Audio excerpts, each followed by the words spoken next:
Okay, British and American culture students, this is not a lecture. This is not even mandatory. I'm just going to put it up to settle some confusion because there was a lot of confusion today. Our midterm is over. Hooray! But some people are not happy.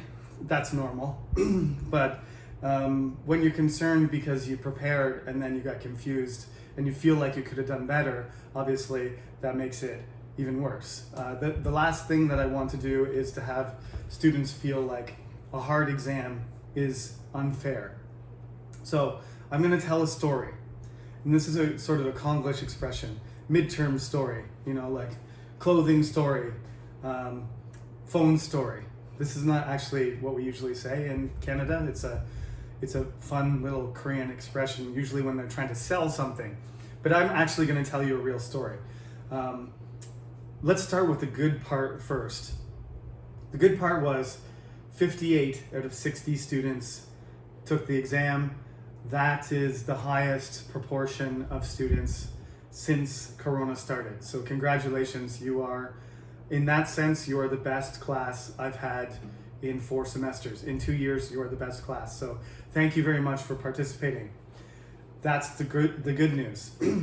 Also, the grades were fine. I have to check the long answer part, but lots of students skip that part, and lots of students have trouble with it because that's a hard section. That is supposed to be the hard section, okay? So this is what I said. This is what I explained. The exam would be 45 minutes. It would start at 10. And I recommended that you take 20 minutes for the multiple choice and 20 minutes for the long answer. And then you'd have 5 minutes, to check a little bit and then hand it in. It is frantic. It's supposed to be stressful. That's why some people panic about the time, because you tried a quiz and you handed in your quiz too late and then you got 0. You don't want that to happen. So everybody's a little bit on edge because it's a very strict timeline, right? You all know that the door slams shut. It's not like a regular exam where the professor says, okay, give me your paper, and you're like, okay, 30 more seconds. No, the professor just walks out the door, slams the door, and you get 0. That's really not what we do in real life, but that's what happens on the quizzes and the exam. Everybody knew that. So when people saw that I had written 10 to 10:20, some students, there was about 15 of you, thought that was the end. Even though I specifically said, to be fair, 45 minutes, 20 minutes for multiple choice in the midterm review, watch the YouTube video, I said it's a 45-minute exam and that the time would be tight. If I cut it in half, every student would be angry. So most students just assumed what I meant. What I meant was you have to start. The CNU portal has nothing to do with the Google Forms. Once you get the link, you're in the Google Forms, you're off the website, you're off the portal. There's nothing in the portal controlling the end time. So it goes to 10:45 because I'm in control of the Google site. I'm watching you submit in live time. I'm sitting at my computer watching them come in. As soon as I saw all these 15 people submit at 10:15, 10:17, 10:18, I was like, oh God, please stop. And then about 15 people did it. And I was like, those people probably thought that's all the time they had. And then nobody submitted any, like a few people submitted at 25 and 30, but the rest of the class, another, 40 students kept writing until almost 10:45. Almost 40 of the forms came in between 10:40 and not 40, but 35 of them came in. So more than half the class submitted after 10:40. Now this is it's a problem, but I already don't want to do another exam because what happened also was last night at midnight, the original settings were wrong, and the exam opened at 10 o'clock. The exam opened at midnight, 12 o'clock, and people were studying, and 10 students looked or accessed or clicked. And once you click and look, you can't, maybe you clicked and like, oh, I'm not supposed to look. Maybe you're an honest person. I hope so. But 10 people clicked through. And as soon as you clicked on that button, as soon as you clicked through, that was it. 10 of those 10 students, you ruined the exam, because I can't know if you saw it or not. So, my new hero, a student, actually at 1:30 saw that, and instead of clicking, he phoned me twice. I woke up and I was like, who is this strange person? I don't know who it is phoning me. So I didn't answer the phone. It was 1:35 in the morning or something. And then I got a text from the same number saying, Professor, there's an emergency.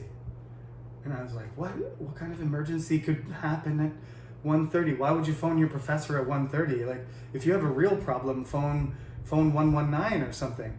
But then my brain woke up and I thought, oh, this is a student that's telling me something about the exam. So I ran to my computer and I checked, and I saw that I had not set the time properly. So I set it to 10 o'clock to 10:20 and removed it so nobody could see it and went to bed. But when I got up this morning at 6:30, I saw that 10 students had seen it. So I made a new exam this morning. I spent several hours early this morning making an entirely new exam. So this, you may have noticed, the title was British and American Culture Fall 2021 Midterm Exam Version B. So I didn't, I know some of this is my fault, but you should also feel sorry for me, because I spent hours and hours trying to make a fair exam, and then people started submitting early, and I was ready to cry, to be honest, but no crying in front of your professor or your students. Don't do that. So now we have a conundrum.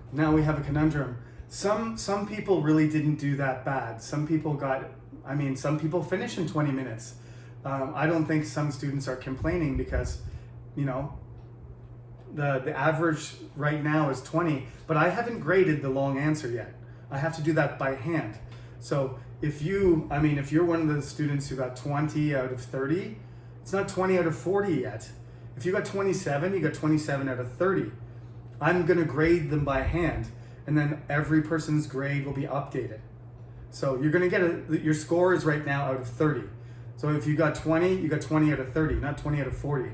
So depending on how you do on the second half, your grade will go up. Everybody should go up a little bit, but your percentage might change. Anyway, I did talk to several students and I got some emails. I think the only thing I can do for the people who were confused and thought that they could have gotten more points, you can't submit twice. That doesn't work. If you submitted your three students submitted twice. If you submitted the second time and you got a higher score from the multiple choice, that's not okay. I can't count that. But if you submitted the second time and you wrote on the long answer section and you didn't on the first one, you're within the 45 minutes, and you wrote something original, not something you copied, but you wrote something original for your long answer. I will add that. There's nothing wrong with that. But nobody can increase their multiple choice, because once you submit, you can see the answers. So a second form, all the multiple choice is immediately invalid, okay? So you gotta understand that. There's no argument there. The fairest thing I will do, and this is something that my English professor, one of my favorite English professors, used to do, and this is just a kind gesture, I think, but I will use it as a tool to make this more fair. What one of my professors used to do is we had a paper, like an essay, final paper, and we had an exam, and they were both really important, but one was worth more than the other. I think one was supposed to be worth 40% and the other one 20%, something like that. So combined, they were worth 60%. So it was basically, if you split it down the middle, they would have been worth 30-30. But basically what this professor said was, some people are good at exams and some people are good at essays. So what I'm gonna do is, whichever grade is higher, that's gonna be your 40%. And so if your exam is higher, that's 40%. If your essay is higher, that's 40%. And the other grade, if there's a big gap, between an A and a C, it doesn't level out to a B, it levels out higher towards the A. So if you get what I'm saying, is this is what I'm going to do, not flip them, but your exam's supposed to be worth 30, okay? So on your exam, since this midterm had some issues, on your exam, if your exam score is better than your midterm, if you beat anybody, this is anybody though, even if you have a good score on your midterm, but if your score is better on your exam, I will reduce the value of your midterm. So the midterm is worth 10%, right? 15, sorry. The midterm is worth 15% and the exam is worth 30. Okay? But since there were so many issues with this midterm and our final exam will be in person, so none of this Google Forms, server, internet problems, professor not putting the right time, limits on it, that will not apply. We will be doing the old-fashioned mask, paper, sanitizer, in-person version, okay? So there will be no problems with technical issues.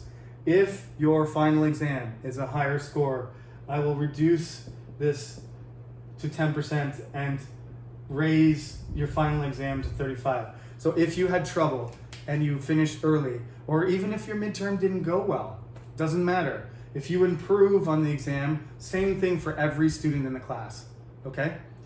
So if you get a B, and then on the midterm, and then you get a B plus, then I'll move the percentage. And I'll just recalculate it. If you got a C on the midterm, and then you get an A plus, that's gonna be a huge benefit. If you get A's on both, it's not gonna matter, obviously, right? So, but any improvement, if the exam score is higher, then you get it. If your exam's not higher, I will leave it alone. Okay? So if you get an A plus, on the midterm, and an A on your final or a B on your final, I will leave this at 15%. It's just for the people that improve. And I think that's fair. I hope everybody thinks that's fair. And I know 58 out of 60 is very good attendance, and so that means to me that people are making an effort. So I appreciate that, and I want to reward you. So there'll be another chance for redemption in the final, and there won't be any technical problems. But remember, the quizzes are going to be the same. I will be very careful not to make any problems of this sort. There won't be any 10-20 like enter the exam kind of thing.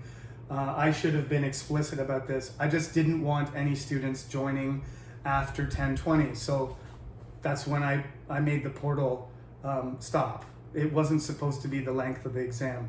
Most students understood that, but I realized some of you did not. So I apologize for not making that clear. But hopefully this will, allow you to compete fairly for the grades that you want. Okay? So that's the deal. And again, I think the exam, other than the fact that some students accidentally or purposely saw the exam early, and except for this kind of glitch, the exam was normal. The grades, like I said, the grades are completely normal. This is the kind of curve that I expect. So I think you should be content. Some people, there were no perfect scores.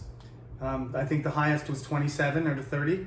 So, the range is pretty tight. So you're not at a big disadvantage. It all depends on how hard you work on your next 3 quizzes. We have 1 more assignment and we have an exam, and you still have lots of time to improve. So thank you very much. I hope you have the stress should be gone now, it's over. And I hope you have a relaxing weekend. I look forward to talking about American culture with you for the rest of the term. This class has been great. Honestly, my best online class with British and American culture so far. So I thank you, and please have a restful, enjoyable weekend. See you next Tuesday.